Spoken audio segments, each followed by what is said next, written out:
और भाई क्या हाल है? बढ़िया, मस्त एकदम। चलो, अच्छा, क्या पढ़ रहे थे लास्ट क्लास? हम लोगों ने पढ़ा था इलेक्ट्रिक पोटेंशियल। क्या पढ़ा था? इलेक्ट्रिक पोटेंशियल, और सिंपली क्या बोल सकते हैं? इलेक्ट्रिक पोटेंशियल डिफरेंस, यही पढ़ा था। हाँ, तो हम लोगों ने क्या देखा था? हम लोगों ने देखा था कि जो इलेक्ट्रिक पोटेंशियल होती है उसकी वैल्यू कितनी होती है? Q/R, यही देखा था हमने। और उसके बाद हमने रिलेशन भी देखा था, है ना? रिलेशन किसमें? इलेक्ट्रिक फील्ड में और इलेक्ट्रिक पोटेंशियल में क्या रिलेशन होता है? क्या होता है? तो हमने क्या निकाला था? Del V is equals to negative of E.dr, यही निकाला था ना? ठीक है, चाहो तो तुम ऐसे इंटीग्रेशन साइन के साथ भी लिख सकते हो, कोई दिक्कत वाली बात उसमें नहीं है। ऐसे लिखा था हमने। हाँ, ठीक है, तो V इज इक्वल्स टू कितना लिखा था? E.dr, ये था। अच्छा, और यहां से अगर हम E लिखना चाहें तो E इज इक्वल्स टू क्या हो गया? माइनस डेल V बाय या D लिख दो, dV बाय dr। ठीक है, डेल क्यों नहीं लिखा? जब एक कंपोनेंट लेंगे x और y तब हम उसमें डेल लिख सकते हैं, कोई दिक्कत वाली बात नहीं है। अच्छा, अब हम लोग क्या करेंगे? थोड़ा सा एक इसी का एग्जाम्पल देखेंगे। एग्जाम्पल मतलब इसी का एक कंडीशन देखेंगे, है ना? वो कंडीशन कुछ ऐसा है, मान लो, ठीक है, हमारा टॉपिक चल रहा है electric potential. Electric potential difference, है ना? इलेक्ट्रिक पोटेंशियल डिफरेंस, ये हम लोग पढ़ रहे हैं। ठीक, अच्छा, देखो अब जैसे मान लो हमारा इलेक्ट्रिक फील्ड इस डायरेक्शन में है ना? ये हमारा इलेक्ट्रिक फील्ड है, ठीक, और हम चाहते हैं इधर जाना। ठीक है, हम चाहते हैं इस डायरेक्शन में जाए। ठीक है, इस पॉइंट को P डैश मान लेते हैं और इस पॉइंट को क्या मान लेते हैं? P। ये एंगल कितना है? थीटा। ये एंगल कितना है? थीटा। ठीक, अच्छा, तो तुमसे पूछा गया find P dash minus potential of P dash minus potential of P, ऐसे। ठीक है, P dash potential of P dash minus potential of P, ये तुम्हें निकालना है। ठीक है, ये तुम्हें निकालना है। कैसे निकालोगे इस चीज को हम लोग देखेंगे। ठीक है, तो इसको निकालने का सिंपल तरीका है, कोई खास बात इसमें है नहीं। ठीक है, वो क्या कर सकते हैं? देखो, हम ये जानते हैं कि del V is equals to क्या होता है? माइनस ऑफ E.dr होता है। E.dr लिख सकते हैं ऐसा, E.dr।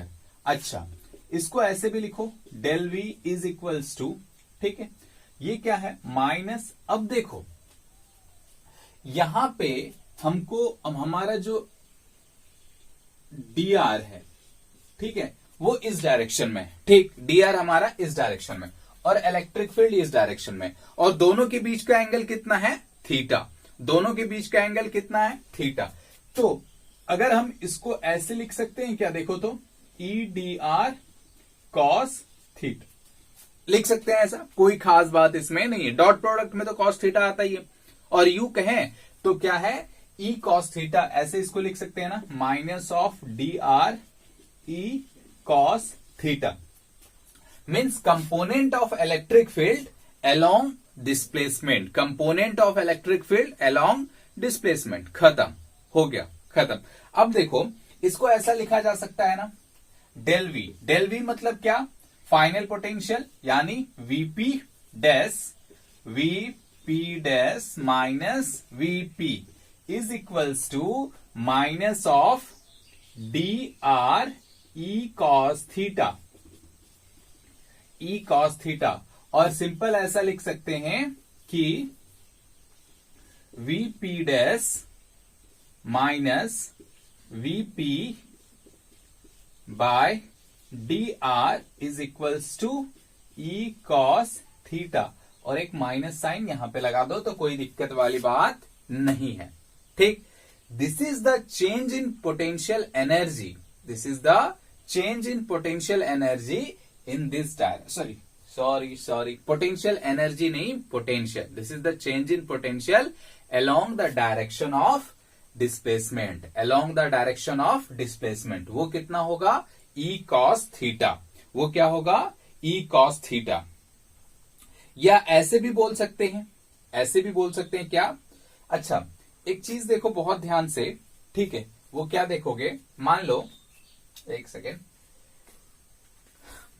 अगर इसको हम लोग डीवी रहने दे तो कोई दिक्कत, डीवी बाय डी आर, कोई दिक्कत वाली बात तो नहीं होगी, है ना? डीवी बाय डी आर लिख सकते हैं क्योंकि चेंज इन पोटेंशियल है, उसको डीवी बाय डी आर लिख सकते हैं, है ना?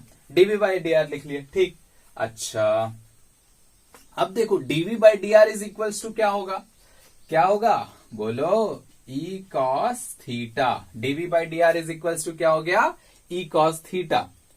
तो क्या हम ऐसा बोल सकते हैं कि डीवी बाय डी आर जो है वो क्या देता है, component of electric field along the direction of displacement, along the direction of displacement means D V by D R gives the component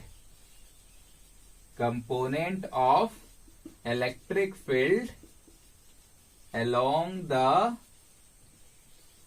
direction of along the direction of dr और displacement, along the direction of displacement, ये चीज ठीक है। तो component D V by D R क्या देता है, component of electric field along the direction of displacement, जिधर डिस्प्लेसमेंट होगा उधर क्या देगा, कंपोनेंट देता है, ठीक। अब ये रिलेशन यूनिफॉर्म के लिए भी, यूनिफॉर्म इलेक्ट्रिक फील्ड के लिए भी वैलिड होता है और नॉन यूनिफॉर्म इलेक्ट्रिक फील्ड के लिए भी वैलिड होता है। बात समझ में आ रहा है?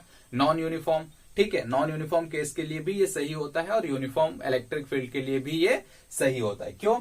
क्योंकि यहाँ पे कॉस थीटा है, तो हम जिधर डिस्प्लेस होंगे उस डायरेक्शन में क्या करेंगे, इलेक्ट्रिक फील्ड का कंपोनेंट ले लेंगे। बात समझ में आ रही? सिंपल, कोई खास बात इसमें नहीं। बस ये याद रखना है कि डीवी बाई डी आर जो होता है वो ई तो होता है, लेकिन वो कंपोनेंट ऑफ इलेक्ट्रिक फील्ड होता है along the direction of R, या displacement, along the direction of displacement. बात समझ में आई? जैसे इसका एक तो स्पेशल केस देख लेते हैं, ठीक है, एक दो स्पेशल केस देख लेते हैं। इसको मिटा दो। हाँ, जैसे मान लो, ठीक है, मान लो कि अगर थीटा जो है वो 0 डिग्री है। थीटा 0 डिग्री होने का मतलब क्या होता है? थीटा 0 डिग्री होने का मतलब क्या हो गया बोलो, कि डिस्प्लेसमेंट और इलेक्ट्रिक फील्ड एक ही डायरेक्शन में है। डिस्प्लेसमेंट और इलेक्ट्रिक फील्ड एक ही डायरेक्शन में है, ठीक है। डिस्प्लेसमेंट और इलेक्ट्रिक फील्ड क्या है, एक ही डायरेक्शन में है। चलो भैया, बहुत बढ़िया। तो उस केस में क्या हो जाएगा कि डीवी बाय डी आर जो होगा वो कितना हो जाएगा, ई कॉस 0, ई कॉस 0। इसका मतलब क्या हो गया, minus DV by D R जो है वो कितना हो जाएगा, E. Minus DV by D R कितना हो जाएगा, ई। सिंपल, कोई खास बात इसमें नहीं है। अच्छा, ये हो गया। तो क्या ये मैक्सिमम इलेक्ट्रिक फील्ड है? क्योंकि कॉस थीटा की मैक्सिमम वैल्यू कितनी होती है, 1। मैक्सिमम वैल्यू कितनी होती है, 1। और 1 कब होगा, जब थीटा 0 डिग्री है। यानी ये जो है हमारा मैक्सिमम इलेक्ट्रिक फील्ड मिलता है। मैक्सिमम इलेक्ट्रिक फील्ड किधर मिलता है, अगर इलेक्ट्रिक फील्ड और क्या, अगर इलेक्ट्रिक फील्ड और डिस्प्लेसमेंट का डायरेक्शन एक ही हो तो, ठीक। अच्छा, अब दूसरा देखो, सेकंड, ये केस नंबर 1, ये केस नंबर 2। केस नंबर 2 में क्या करेंगे, जैसे मान लो थीटा को हमने 90 ले लिया। थीटा को क्या ले लिया, 90। तब कितना हो जाएगा बोलो, minus DV by D R is equals to E cos 90। और ई कॉस 90 कितना हो जाएगा, ई अच्छे से लिखते हैं, ये ई, ठीक है, अच्छे से। तो ये 0 लिख सकते हैं क्या, क्योंकि cos 90 0, cos 90 0, मतलब dv बाई डी आर कितना हो गया, 0। dv बाई डी आर कितना हो गया, 0। ये एक बहुत ही इंटरेस्टिंग और बहुत ही मजेदार रिजल्ट है, ठीक है, जिसका हम लोग आगे भी यूज करेंगे। मीन्स क्या कह सकते हैं इसको, इसका मतलब बस इतना होता है ना, सोचो, इसका मतलब क्या है कि अगर इलेक्ट्रिक फील्ड इधर है, ठीक है, और इसके परपेंडिकुलर डायरेक्शन में अगर हम मूव कर रहे हैं, ठीक है, ये हमारा डी आर है, और ये हमारा ई है, दोनों के बीच का एंगल कितना है 90 degree. Means if will move perpendicular to the electric field, then change in potential is zero. Change in potential is zero. Change in potential is कितना हो जाएगा 0. मीन्स यहां से यहां तक जब हम जाएंगे, यहां से यहां तक जब हम जाएंगे तो चेंज इन पोटेंशियल क्या होगा 0। मतलब मान लेते हैं 2 पॉइंट, ठीक है, पॉइंट ए पॉइंट बी। मतलब अब क्या है कि हम बी से ए की ओर जा रहे हैं। मतलब अगर हम चेंज इन पोटेंशियल निकालें वीए माइनस वीबी तो वो कितना होगा 0।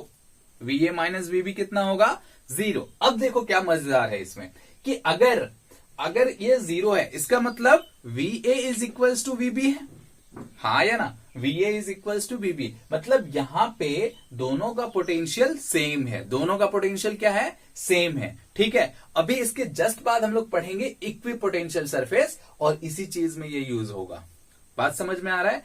अगर थीटा की वैल्यू 90 डिग्री हो, थीटा की वैल्यू 90 डिग्री होने का मतलब क्या है कि जो पोटेंशियल है और सॉरी इलेक्ट्रिक फील्ड है और डिस्प्लेसमेंट है, दोनों क्या होना चाहिए परपेंडिकुलर होना चाहिए। Means if the displacement is perpendicular to the electric field then क्या होगा change in potential with distance is 0। Simple, खत्म। आई बात समझ में? हाँ, ये चीज हो गया। चलो अब हम लोग क्या करेंगे, ठीक है, इस पे 1-2 सवाल हम लोग देखे थे ना, 1-2 सवाल देखे थे, ठीक है। कैसे निकालते हैं, अगर हमें पोटेंशियल पता हो तो हम लोग इलेक्ट्रिक फील्ड कैसे निकालते हैं, इलेक्ट्रिक फील्ड पता हो तो पोटेंशियल कैसे निकालते हैं, ये हम लोगों ने देखा था। चल अब देखो यहां पे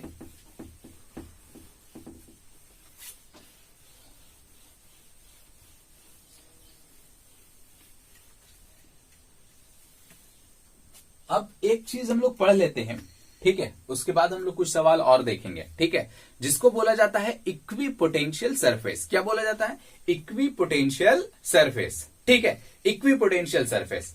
अब इक्वी पोटेंशियल सरफेस क्या है, आओ देखते हैं। इक्वी पोटेंशियल सरफेस,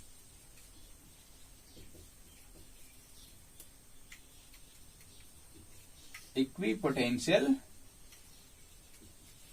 सरफेस, ठीक है। अब जैसे कि नाम से ही लग रहा है भाई, नाम से ही लग रहा है इक्वी, इक्वी का मतलब होता है इक्वल, पोटेंशियल मतलब पोटेंशियल भाई इक्वल होगा, सरफेस यानी एक सरफेस ऐसा होगा जिसका पोटेंशियल सेम होगा, जिसका पोटेंशियल क्या होगा सेम होगा, इक्वल होगा हर एक पॉइंट पे, ठीक है, यही कंसेप्ट है। अच्छा, इसमें ज्यादा ज्ञान देने से पहले थोड़ा सा मैं तुम्हें बताता हूं। देखो, जैसे मान लो कि एक पॉइंट चार्ज है, ठीक है, पॉइंट चार्ज है क्यू, पॉइंट चार्ज क्या है क्यू, ठीक है, दिख रहा है क्यू, हाँ क्यू दिख रहा है, ठीक है, ये पॉइंट चार्ज है क्यू। अब सोचो कि अगर इसके आर डिस्टेंस पे हम पोटेंशियल लिखना चाहें तो यहां पे कुछ पोटेंशियल होगा, मान लेते हैं वी, है ना। अच्छा, ये डिस्टेंस कितना है आर, यहां से अगर हम इधर आर डिस्टेंस पे लिखना चाहें, ठीक है, तब भी पोटेंशियल तो वी ही होगा, हाँ या ना, क्योंकि पोटेंशियल की वैल्यू क्या होती है आर डिस्टेंस पे, पोटेंशियल होती है के क्यू बाय आर। ये किस पे डिपेंड करता है, क्यू पे और आर पे। अब हमने दोनों को सेम रखा, एक तो चार्ज, इसी चार्ज के कारण निकाल रहे हैं, है ना, इसकी वैल्यू कितनी है क्यू और डिस्टेंस हमने कितना लिया आर। इसका मतलब कह सकते हैं इस पॉइंट का और इस पॉइंट का पोटेंशियल क्या है, सेम पोटेंशियल है, हाँ या ना। अभी 2 पॉइंट हमको मिल गया सेम। अच्छा, मान लेते हैं एक पॉइंट इधर ले लो, ठीक है, आर डिस्टेंस पे, क्या इसका भी पोटेंशियल वी होगा, इसका भी पोटेंशियल वी होगा, क्यों, क्योंकि डिस्टेंस तो सेम है, चार्ज भी तो सेम है, तो पोटेंशियल भी क्या होगा सेम होगा। आ रही बात समझ में? सिंपल। अब सोचो एक और यहां पे ले लो, ठीक है, कितने डिस्टेंस पे आर डिस्टेंस पे, कितने डिस्टेंस पे आर डिस्टेंस पे, तब भी इसका पोटेंशियल क्या होगा सेम होगा, तब भी इसका पोटेंशियल क्या होगा सेम होगा। कहने का मतलब क्या है कि हम हरेक आर डिस्टेंस पे, इस पॉइंट चार्ज से हरेक आर डिस्टेंस पे अगर पोटेंशियल लेंगे तो हर जगह का पोटेंशियल सेम होगा, हाँ या ना। अब ऐसा करते हैं कि थोड़ा दिमाग लगाते हैं और आर डिस्टेंस से एक सर्कल खींच लेते हैं। आर रेडियस का क्या खींच लिए, एक सर्कल खींच लिए। ठीक है, अब सर्कल खींच लिए, ठीक, एक सर्कुलर क्या कहते हैं, एक सर्कुलर सरफेस बना दिए। ठीक, या सिंपल अगर तुम ऐसे ही 2 डायमेंशनल में देखो तो क्या होगा, 2 डायमेंशनल में देखो तो हमने एक सर्कल खींचा है, सिंपल है ना। अब सोचो क्या इस सेंटर से, यानी जो पॉइंट चार्ज जहां से रखा हुआ था वहां से हर एक पॉइंट का डिस्टेंस आर होगा, हाँ या ना। चाहे कितना भी, जितना भी पॉइंट लेंगे हर एक पॉइंट का डिस्टेंस क्या होगा, आर होगा। तो हर एक पॉइंट का पोटेंशियल भी क्या होगा, V होगा। हर एक पॉइंट का पोटेंशियल भी क्या होगा, V, that is equals to KQ/R। मतलब कहीं पर भी ले लो, अगर हम यहां पे पोटेंशियल लिखना चाहें तब भी इसका पोटेंशियल क्या होगा, V, तब भी इसका पोटेंशियल क्या होगा, V। ठीक, अब जैसे चार्ज होता है तो हमने क्या बताया था, चार्ज एक 3 डायमेंशन, उसका जो इलेक्ट्रिक फील्ड होता है, या मतलब उसको जैसे मान लो एक चार्ज है, इससे यहां पे 3 डायमेंशनल में हम आर डिस्टेंस पे लिख सकते हैं ना। ठीक है, बात समझ में आ रहा है क्या बोलना चाह रहे हैं, मतलब एक ऐसे मैंने बताया था ना, ऐसे इसको सोच लो। कैसे सोचोगे, एक बॉल लेकर के उसमें बहुत सारा सुई चुभो दो, है ना, तो वो जो बनेगा वो कैसा होगा, जैसे मान लो एक बॉल लेके उसमें बहुत सारा सुई चुभा देंगे, है ना, तो उससे होगा क्या, जो जैसा स्ट्रक्चर बनेगा, सेम इलेक्ट्रिक फील्ड लाइंस वैसी ही होती थी, मैंने बताया था ना। हाँ, अब देखो पोटेंशियल अगर एक मान लो कि आर डिस्टेंस पे हमने एक ऐसे ही स्फेयर बना दिया, है ना, स्फेयर बना दिया, ऐसे एक पॉइंट चार्ज को सेंटर, जैसे मान लो एक बॉल है या एक फुटबॉल मान लो, ठीक है, उसके सेंटर पे एक चार्ज रख देते हैं, तो वो जो फुटबॉल बना, वो जो उसका जो सरफेस है, ठीक है, वो क्या हो जाएगा, इक्वी पोटेंशियल सरफेस हो जाएगा। क्या हो जाएगा, वो इक्वी पोटेंशियल सरफेस हो जाएगा। बात समझ में आ रहा है, सिंपल है, कोई खास बात इसमें नहीं है। ठीक, अच्छा, तो तुमने लोकस वोकस का नाम सुना है, ठीक है, लोकस का नाम सुना है, जानते हो लोकस। लोकस क्या होता है, ठीक है, जैसे हम लोग सर्कल डिफाइन करते हैं तो उसमें क्या बोलते हैं, locus of all point for which the distance from the centre is constant, उसको हम सेंटर के सर्कल की तरह डिफाइन करते हैं। ठीक है, या तो हम लोग इक्विपोटेंशियल के डेफिनेशन ऐसा लिख सकते हैं, a surface in which the potential is same. ठीक है, अ सरफेस इसको ऐसे define, we draw a surface in if we draw a surface in such a way that electric potential is same at all point. Electric potential is same at all point known as equipotential surface. अगर हम एक ऐसा surface draw करते हैं जिसके लिए potential क्या हो, हर एक पॉइंट पे सेम हो, तो ऐसे सरफेस को क्या बोला जाता है, इक्विपोटेंशियल सरफेस। ठीक है, if we draw a surface in such a way that the electric potential is same at all points on the surface is known as equipotential surface. ठीक है, ऐसे इसको डिनोट कर सकते हैं। ठीक, अब इक्विपोटेंशियल सरफेस को कैसे हम लोग डिनोट करेंगे, है ना, वो देखो।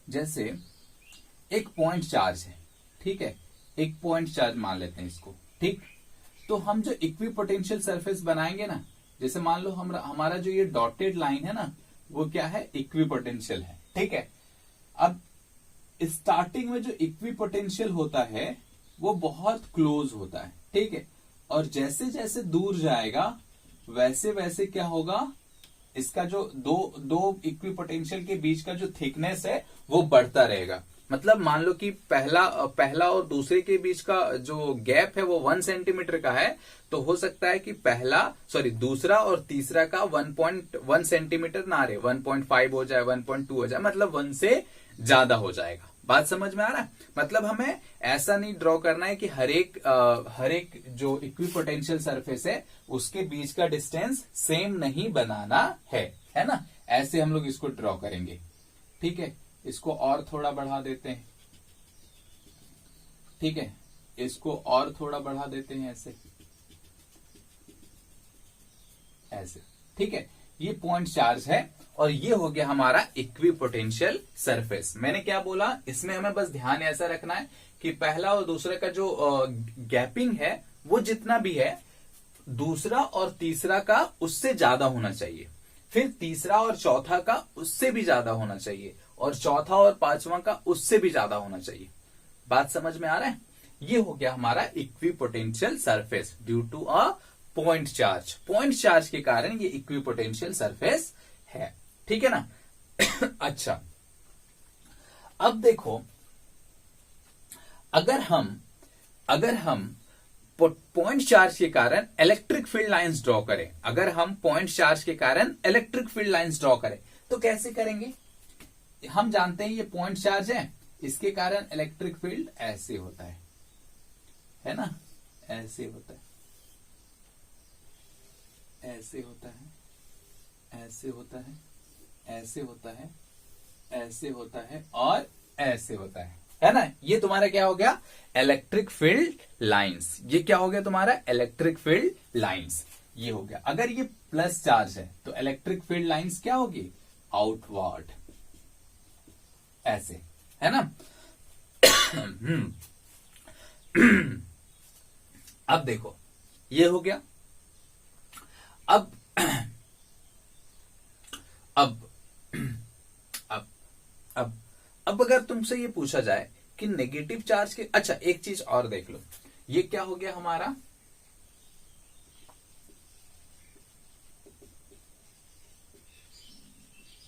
पोटेंशियल सरफेस, और ये क्या हो गया हमारा? Electric field lines, electric field lines, ठीक है। अच्छा, अब देखो, जैसे मान लो अगर हम इस पॉइंट को V1 बोलते हैं, इस पॉइंट को V2 बोलते हैं और इस पॉइंट को V3 बोलते हैं, मतलब हम इधर से 3 इक्विपोटेंशियल सरफेस लिए हैं, V1, V2, V3, ठीक है। अब तुम्हें बताना है कि किसका पोटेंशियल ज्यादा होगा, यानी क्या क्या रिलेशन होगा? V1 is greater than V2 is greater than V3 और V3 is greater than V2 is greater than V1। इसको 1 बोल देते हैं, इसको 2 बोल देते हैं, ठीक है। कौन सा जो रिलेशन होगा वो सही होगा, कौन सा रिलेशन सही होगा, ये चीज तुम्हें बताना है, ठीक है। ये चीज तुम्हें बताना है। बात समझ में आ रहा है? हाँ, तो थोड़ा सा ट्राई करो, कैसे बताओगे? सोचो, स्क्रीन पॉज करके तुम सोच सकते हो, ठीक है। अब देखो मैं बताता हूं कैसे। हमने क्या बताया था, जब याद करो, जब रिलेशन बताया था E और V के बीच में रिलेशन बताया था, हमने क्या बताया था कि the direction of electric field will be along the decreasing potential, ठीक है। मतलब जिधर पोटेंशियल डिक्रीज कर रहा है उसी डायरेक्शन में इलेक्ट्रिक फील्ड की डायरेक्शन होगी, उसी डायरेक्शन में क्या होगी? इलेक्ट्रिक फील्ड की डायरेक्शन होगी, ठीक। अच्छा, अब सोच के देखो, ये प्लस चार्ज है, ये क्या है? प्लस चार्ज है, तो इसके कारण पोटेंशियल इधर, इलेक्ट्रिक फील्ड लाइंस इधर है, आउटवर्ड। इसका मतलब उस डायरेक्शन में पोटेंशियल डिक्रीज करना चाहिए, उस डायरेक्शन में पोटेंशियल डिक्रीज करना चाहिए, हाँ या ना। मतलब जैसे जैसे हम बाहर की ओर जाएंगे पोटेंशियल घटना चाहिए, पोटेंशियल घटना चाहिए, यानी जो V3 की वैल्यू है वो सबसे कम होना चाहिए और V1 की वैल्यू जो है वो सबसे ज्यादा होना चाहिए, तभी तो घटेगा। This is the decreasing form, so this answer will be correct और दिस इज रॉन्ग। बात समझ में आया? This answer will be correct और दिस इज रॉन्ग, ठीक है। क्यों? क्योंकि हमें पता है डायरेक्शन क्या होता है, along the decreasing potential, the direction of electric field will be along the decreasing potential. बात समझ में आया? हाँ, अब सोचो कि ये बना लिए, हाँ या ना, ये बना लिए। अच्छा, अगर ये बना लिए तो अगर हम इसको नेगेटिव चार्ज कर दें, अगर हम इसको नेगेटिव चार्ज कर दें, ठीक है, नेगेटिव चार्ज कर दें, फिर से तुम लोग बनाना है, ऐसे नहीं कि ऐसे मेरा मिट जा रहा है इसका मतलब तुम्हारा नहीं मिटेगा, ठीक है, ऐसे, ठीक। अगर हम इसको नेगेटिव चार्ज कर दिए, ये हमारा क्या था? नेगेटिव चार्ज, तो इलेक्ट्रिक फील्ड लाइंस इधर हो जाएंगी, इलेक्ट्रिक फील्ड लाइंस कुछ ऐसी हो जाएंगी, ठीक, इलेक्ट्रिक फील्ड लाइंस ऐसी हो जाएंगी, ठीक है। अच्छा एक बात बताओ, तो ये नेगेटिव चार्ज है, तो यहां पे मान लो एक पॉइंट आर ले लेते हैं, एक पॉइंट कितना ले लेते हैं पी, इसका डिस्टेंस यहां से यहां कितना मानते हैं आर, सिंपल। तो तुम्हें बताना है पोटेंशियल कौन सा होगा, के क्यू बाय आर और V1 V2 माइनस के क्यू बाय आर, माइनस के क्यू बाय आर, ठीक है। कौन सा पोटेंशियल सही होगा, के क्यू बाय आर और माइनस के क्यू बाय आर, बोलो कौन सा सही होगा, माइनस के क्यू बाय आर। क्यों माइनस के क्यू बाय आर होगा, क्योंकि मैंने बताया था कि जब भी हम लोग पोटेंशियल लिखते हैं तो उसमें क्यू की वैल्यू साइन के साथ रखते हैं, तो साइन के साथ रख देंगे तो माइनस हो जाएगा, हाँ या ना, क्यू की वैल्यू माइनस हो जाएगी, सिंपल, कोई खास बात इसमें नहीं है। चलो ये हो गया। अब तुमसे यही फिर से यही पूछा गया कि बताओ कौन सा रिलेशन सही है, ए या बी, ए या बी, ठीक है, या 1 या 2, कौन सा सही है। तो हमें क्या पता है, हमें ये पता है कि the direction of electric field will be along decreasing potential, along decreasing potential. तो हम देख रहे भैया डायरेक्शन तो इधर है, डायरेक्शन क्या है, इधर है, टुवर्ड्स द सेंटर हमारा डायरेक्शन है, किधर है, टुवर्ड्स द सेंटर हमारा डायरेक्शन है। तो इसका मतलब ये हो ना हो कि इधर डिक्रीज करेगा, हाँ या ना, यही डिक्रीज करेगा। क्यों, क्योंकि हमने तो पढ़ रखा है कि the direction of electric field will be along the decreasing potential. तो डिक्रीजिंग पोटेंशियल की तरफ क्या होगा, वो वैल्यू कम होगी, sorry, the direction of electric field will be along the decreasing potential, मतलब इलेक्ट्रिक फील्ड का जो डायरेक्शन है वो डिक्रीजिंग पोटेंशियल की ओर होगा। इसका मतलब ये सबसे ज्यादा होना चाहिए, फिर ये होना चाहिए, फिर ये होना चाहिए, हाँ या ना। अच्छा, तो V1 सबसे कम होना चाहिए, तो V1 सबसे कम किसमें है, इसमें। V3 सबसे ज्यादा होगा, फिर V2 होगा, फिर V3 होगा, यानी ये वाला करेक्ट होगा, ये रॉन्ग होगा, ठीक है, ये वाला करेक्ट होगा और ये रॉन्ग होगा। ये चीज आना बहुत जरूरी है। और देखो ये बोर्ड पे बहुत पूछा जाता है, मतलब देखोगे क्वेश्चन बैंक उठा के ना बोल देगा draw the equipotential surface due to a point charge, ठीक है। अब तुमको नेगेटिव दे दिया या पॉजिटिव दे दिया तो उससे कोई दिक्कत होने वाली नहीं है, तुम बहुत आसानी से बना सकते हो, ठीक है। चलो बस याद क्या रखना है, ऐसा नहीं कि सब गोला एक जैसा बना दिए भाई, एकदम गैप बना दिए, यूनिफॉर्म इक्विपोटेंशियल सरफेस बना दिए, ऐसा नहीं करना है, ठीक है ना। स्टार्टिंग में जो दो गोले के बीच का जो सेपरेशन है वो कम रहेगा और फिर धीरे धीरे धीरे धीरे वो बढ़ेगा, है ना। चलो अच्छा, अब अगर ये बोला जाए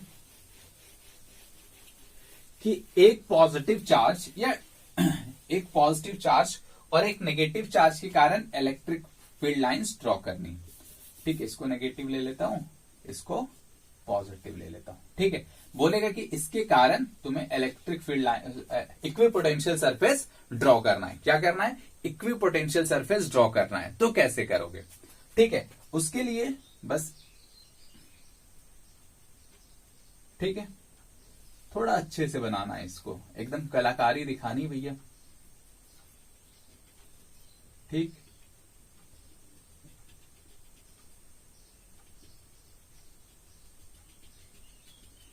अब इसमें जो है, ठीक है, इसमें क्या करना है कि जब हम जैसे इसको भी 2-3 बना लेते हैं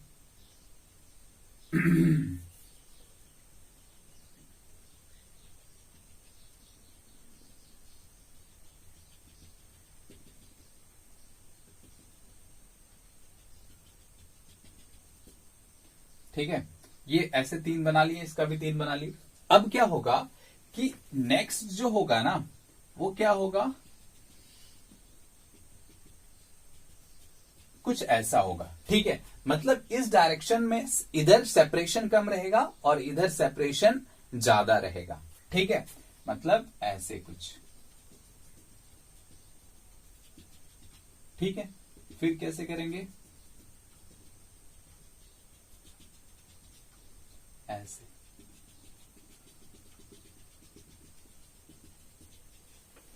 ठीक है, ऐसा कुछ हम लोग बनाएंगे, क्या बनाएंगे, ये हमारा हो गया equipotential surface due to a positive and negative charge, positive and negative charge. ठीक है। अच्छा, अब इसमें इलेक्ट्रिक फील्ड लाइंस कैसे ड्रॉ करेंगे, ये हो गया, ये हो गया, ये हो गया, ठीक है, ये हो गया, उसके बाद ये हो गया, ये हो गया, ये हो गया, है ना, फिर ये हो गया, फिर ये हो गया, इधर सॉरी ये उल्टा हो गया, ऐसे, ये ऐसे, ये ऐसे, ये ऐसे, ये ऐसे, ये ऐसे, ऐसे ऐसे। ठीक है, बस ध्यान ये रखना है कि इसमें हमें ये पता है कि इक्विपोटेंशियल सरफेस पे जो इलेक्ट्रिक फील्ड लाइंस होंगी वो क्या होंगी, परपेंडिकुलर होंगी। इक्विपोटेंशियल लाइन पे क्या होंगी, परपेंडिकुलर होंगी इलेक्ट्रिक फील्ड लाइंस। ठीक है, वो आगे हम बताएंगे क्यों, सिंपल, बस हमें ये बस ध्यान रखना है कि यहां पे ये क्या होना चाहिए, परपेंडिकुलर होना चाहिए। हालांकि ऐसे पेन और क्या कहते हैं मार्कर से ऐसे ड्रॉ नहीं किया जा सकता, बट ऐसा होगा हमेशा, है ना। चलो, अच्छा, अगर दो पॉजिटिव चार्ज रहे तब भी तुम लोग ड्रॉ कर सकते हो, ट्राई करना। ठीक है, ट्राई करना कैसा, एक पॉजिटिव चार्ज, दूसरा पॉजिटिव चार्ज। ठीक है, और फिर क्या करना है, पहले इसमें इलेक्ट्रिक फील्ड लाइंस ड्रॉ कर लो, आता है इलेक्ट्रिक फील्ड लाइंस ड्रॉ करना, और फिर उसमें पोटेंशियल इक्विपोटेंशियल सरफेस ड्रॉ कर दो, खत्म, है ना। चलो, अब हम लोग देखेंगे properties of electric potential surface, sorry equipotential surface, properties of equipotential surface. ठीक है, क्या है प्रॉपर्टीज, प्रॉपर्टीज, प्रॉपर्टीज, बहुत प्रॉपर्टी है भैया इक्विपोटेंशियल सरफेस का, बहुत प्रॉपर्टी। तो प्रॉपर्टीज क्या देखेंगे, प्रॉपर्टीज देखेंगे, देखो पहला प्रॉपर्टी है इसका कि equipotential surfaces can not intersect each other, equipotential surface can not cross each other. ठीक है, why, if they do so the electric potential have the electric potential will be two values। ठीक है, या इसको ऐसे बोल सकते हैं, otherwise the potential at the point will have to values, electric potential at that point will have to values which is not possible. तो इसका मतलब दो इलेक्ट्रिक इक्विपोटेंशियल सरफेस एक दूसरे को क्रॉस नहीं करते हैं, है ना, एक दूसरे को क्रॉस नहीं करते। ठीक, अच्छा लिख लोगे, पहला प्रॉपर्टी क्या है, टू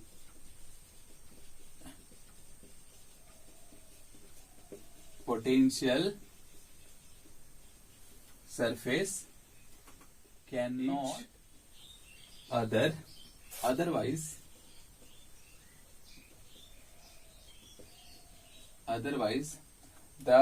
otherwise इसको क्या, otherwise potential at point, otherwise potential at the point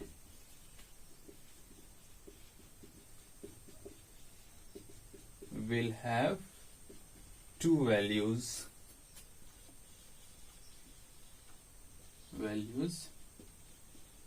which is not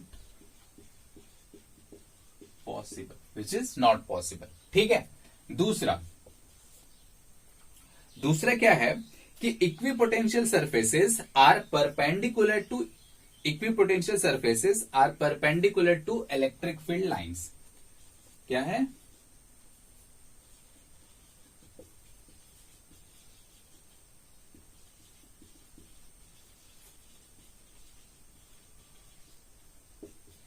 perpendicular to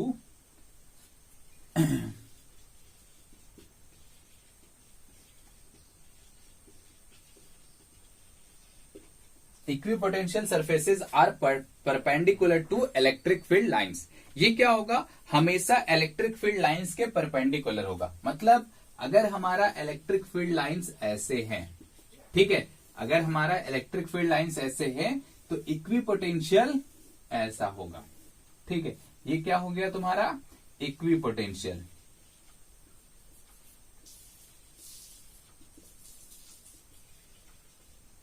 potential surfaces, और ये हो गया ई। ठीक है, ऐसा क्यों होता है, ऐसा क्यों होता है, सरफेस के परपेंडिकुलर क्यों होता है? देखो मान लेते हैं ये ए है, ये बी है, ठीक है। अच्छा, इस लाइन के लिए तो ये तो इक्विपोटेंशियल सरफेस है। ये क्या है? इक्विपोटेंशियल सरफेस है। मतलब अगर मिडिल वाला लाइन देखो तो ये इक्विपोटेंशियल सरफेस है। अब इक्विपोटेंशियल सरफेस है, इसका मतलब potential at A is equals to potential at B होगा। Potential at A is equals to potential at B होगा। ठीक है भैया, होगा। तो हम ये कह सकते हैं कि वीबी माइनस वी ए जो है वो क्या होगा? जनरल कंडीशन से लिखेंगे तो क्या होगा? वो होता है minus E dot D R. यही होता है ना, ई डॉट डी आर। ठीक, अच्छा अब देखो अब इसको ऐसे भी लिख सकते हैं ना, ई डी आर कॉस थीटा, ई डी आर कॉस थीटा, ऐसा लिख सकते हैं, लिख सकते हैं। अच्छा अब देखो कि V A is equals to VB है, तो वीबी माइनस वी ए क्या होगा? Zero. VB minus V A क्या होगा? जीरो। इसका मतलब क्या हो गया? E D R cos theta zero होगा। E D R cos theta क्या होगा? जीरो होगा। ठीक है, जीरो होगा। अच्छा, अब यहां पे इलेक्ट्रिक फील्ड लाइंस है, इसका मतलब ये हो गया कि इलेक्ट्रिक फील्ड तो जीरो नहीं होगा। इलेक्ट्रिक फील्ड तो जीरो नहीं होगा। तो क्या डी आर जीरो होगा? नहीं होगा, क्योंकि हमने डिस्प्लेसमेंट तो लिया है ना, ए से बी तक तो गए हैं, तो हमारा डी आर कैसे जीरो हो सकता है? तब क्या चीज जीरो होगा कि इसका लेफ्ट हैंड साइड मतलब पोटेंशियल जीरो होगा। इसका मतलब हो ना हो कि कॉस थीटा की वैल्यू जीरो है। इसका मतलब हो ना हो क्या जीरो है? कॉस थीटा की वैल्यू जीरो है। और कॉस थीटा की वैल्यू जीरो कब होगी? जब थीटा इज इक्वल्स टू 90 होगी। इसका मतलब ये तभी पॉसिबल है for theta is equals to 90 degree. Theta is equals to 90 degree. This means what? The equipotential surfaces are perpendicular to electric field. याद करो हमने जस्ट जब कंपोनेंट ऑफ इलेक्ट्रिक फील्ड बता रहे थे ना, dV by dr is equals to E cos theta, that is the component of electric field, बताया था ना। तो उस केस में यही चीज आ रहा था। ठीक है, अब तुम्हें यह भी पता है कि क्यों होता है, यह भी पता है कि क्यों होता है perpendicular to the electric field. ठीक, अच्छा नेक्स्ट क्या हो गया? नेक्स्ट हो गया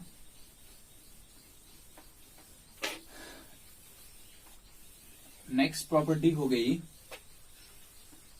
नेक्स्ट प्रॉपर्टी वर्क डन से रिलेटेड होता है। ठीक है, नेक्स्ट प्रॉपर्टी वर्क डन से रिलेटेड होता है। इसका क्या होता है? When A charge move from one point two another point in equipotential surface work done will be zero. ठीक है, क्या है? when a charge move in equipotential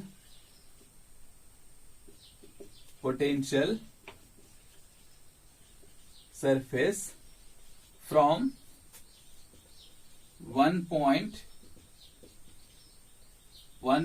to other.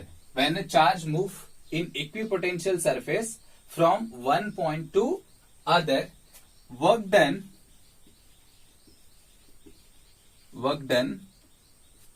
will be zero. ठीक है, work done will be zero. Work done will be zero. Work done will be zero. ठीक है, work done will be zero. मतलब अगर हम work done निकालना चाहते हैं इक्विपोटेंशियल सरफेस में फ्रॉम ए टू बी, ठीक है, बाय इलेक्ट्रिक फोर्स, ये क्या है? Electric force. तो इसको ऐसा लिखा जा सकता है ना, ये work done is equals to क्या होता है? पोटेंशियल एनर्जी के बराबर होगा, हाँ या ना? तो पोटेंशियल एनर्जी लिख दिए ए से बी। इसको ऐसे लिख सकते हैं Q V A minus V B, लिखा जा सकता है ना, V A minus V B. कोई खास बात इसमें नहीं है। अच्छा, इक्विपोटेंशियल सरफेस में जो होता है वो ए और बी का पोटेंशियल क्या होता है? सेम होता है। इसका मतलब क्या हो गया? ये जीरो हो गया। यानी एक क्या कहते हैं उसको, वर्क डन हमें ऐसे बोल सकते हैं कि अगर एक चार्ज को एक पॉइंट से दूसरे पॉइंट में ले जाते हैं तो हमारा जो वर्क डन होता है वो क्या होता है, 0 होता है। कब? जब चार्ज इक्विपोटेंशियल सरफेस पे मूव करता है। जब चार्ज इक्विपोटेंशियल सरफेस पे मूव करता है तो वर्क डन क्या होता है, 0। ठीक है, तो ये क्या था, छोटा छोटा क्या था, प्रॉपर्टीज ऑफ इक्विपोटेंशियल सरफेस। ठीक है, अच्छा आओ अब एक छोटा सा एग्जांपल हम लोग एक न्यूमेरिकल बनाते हैं। ठीक है, बहुत अच्छी न्यूमेरिकल है, देखते हैं। देखो सवाल कुछ ऐसा है, ठीक है, सवाल कुछ ऐसा है कि मान लो, ठीक है, ऐसे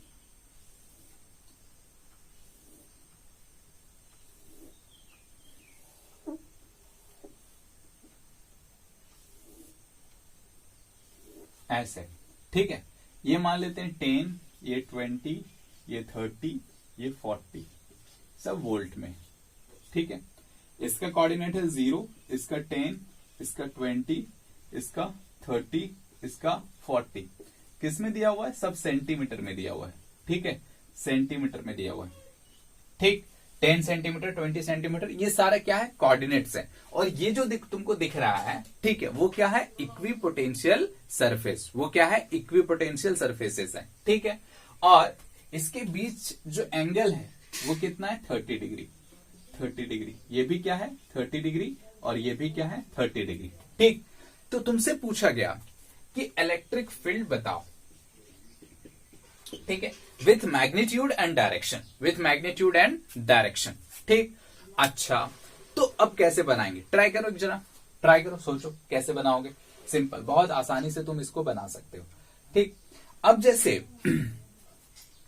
जैसे तुम्हें तो ये पता है कि, ट्राई करना, फिर मैं स्क्रीन पॉज करके ट्राई करो, फिर मैं बताता हूं। ठीक है, देखो इसमें हम ये जानते हैं कि the direction of electric field will be along the decreasing potential, along the decreasing potential, हाँ या ना।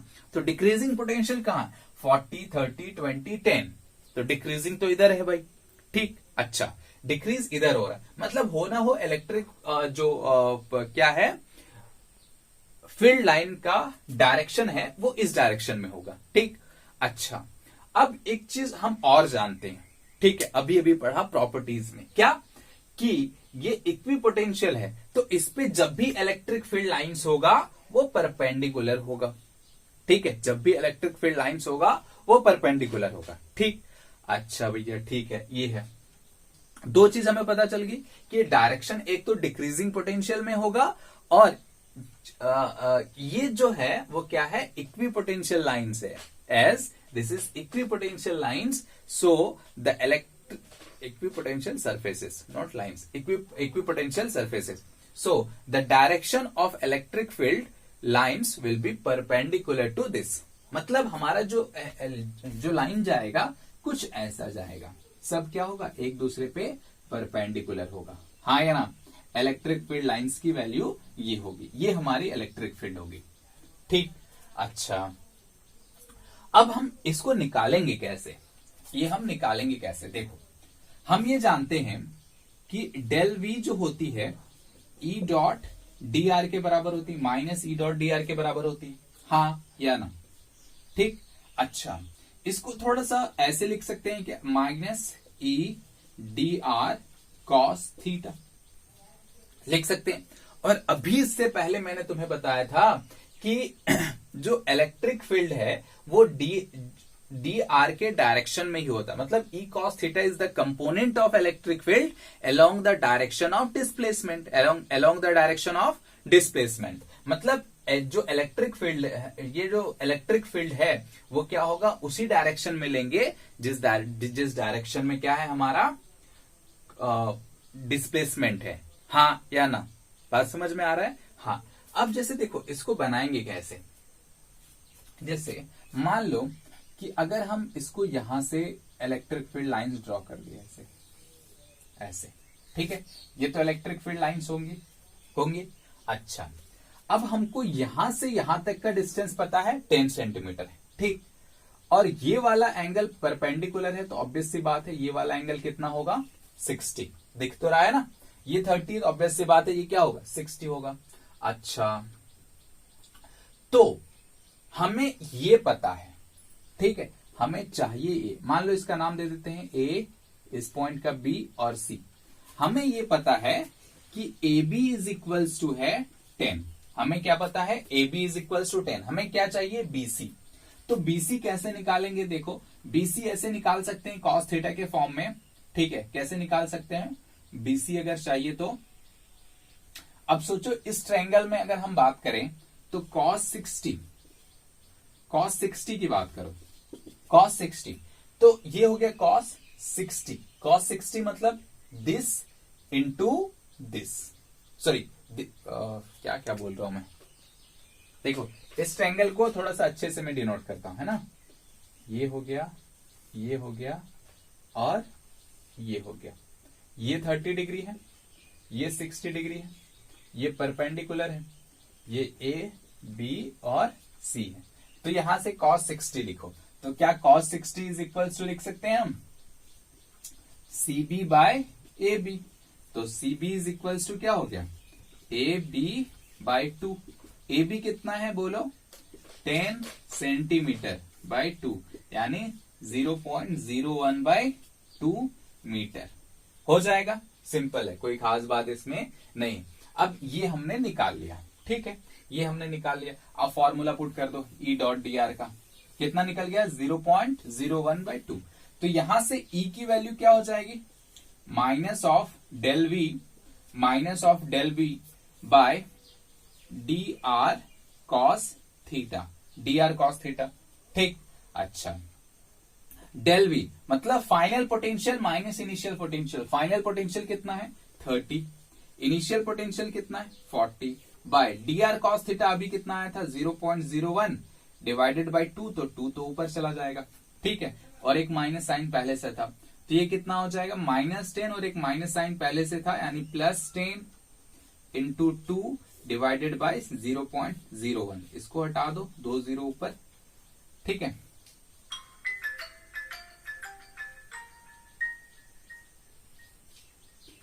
ठीक किया, कुछ गड़बड़ तो नहीं है। अच्छा 10 सेंटीमीटर है ना, तो 0.10 हो जाएगा ना, 10 सेंटीमीटर है। 10 सेंटीमीटर को मीटर में कन्वर्ट करोगे तो कितना हो जाएगा 0.10 हो जाएगा ऐसे। तो ये 10, एक 0 यहां से कैंसिल हो गया, जब पॉइंट हटा देंगे तो कितना हो गया 200 वोल्ट मीटर, ठीक है, 200 वोल्ट मीटर, ठीक है। ये हो गया, this is the direction of, this is the magnitude of electric field. Direction क्या होगा, ये तो डायरेक्शन पता है। अगर हम एक्स एक्सिस के साथ लिखना चाहें तो सोचो ये वाला एंगल कितना हो जाएगा 120 डिग्री, ये वाला एंगल क्या हो जाएगा 120 डिग्री। तो लिख सकते हैं at an angle 120 degree from X axis, at an angle 120 degree from X axis, ठीक है। इसमें बस करना क्या है, उस डायरेक्शन में जो इलेक्ट्रिक फील्ड का डायरेक्शन है उस डायरेक्शन में डी आर निकाल लो, बस खत्म, है ना। ऐसे तुम बहुत आसानी से बना सकते हो। एक और छोटा सा सवाल लेता हूं, ऐसा ही है, कोई खास नहीं है इसमें।